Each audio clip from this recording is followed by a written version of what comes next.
Bernard Laporte est certainement l'un des hommes les plus influents du rugby français, voire mondial. À 58 ans, il a tout connu en tant que joueur dans un premier temps, puis entraîneur, avant de devenir sélectionneur du 15 de France. Aujourd'hui président de la Fédération française de rugby, FFR, il a permis à la France d'avoir l'organisation de la Coupe du Monde en 2023. Un parcours incroyable pour celui qui a également été secrétaire d'État chargé des sports auprès de la ministre de la Santé, de la Jeunesse et des Sports sous la présidence de Nicolas Sarkozy. Malgré cette belle et longue carrière, il n'a pas oublié sa vie sentimentale pour autant. Après un premier mariage avec une certaine Nadine qui dure jusqu'en 2010, il retrouve l'amour aux côtés de Manon, une avocate fiscaliste qu'il épouse à l'été 2011. La belle brune va ensuite se tourner vers la politique, devenant en 2015, conseillère régionale d'Île-de-France sous l'étiquette des Républicains.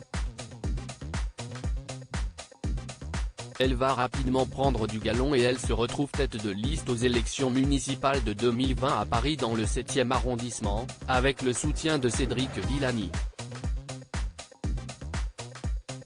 Une bataille politique qu'elle doit donc mener face à Rachida Dati, l'ancienne ministre de la Justice. Tout le monde tremble devant elle, mais pas moi, lance Manon Laporte à l'époque, mais malgré sa détermination, elle ne remporte pas l'élection.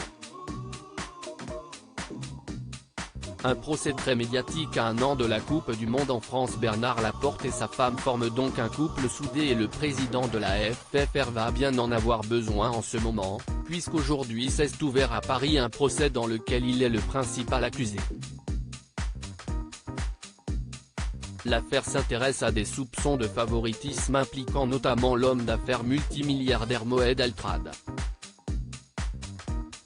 Le mari de Manon Laporte est soupçonné d'avoir, contre rétribution, accordé en 2017 au groupe de BTP du richissime homme d'affaires le premier contrat de sponsoring maillot de l'histoire du 15 de France.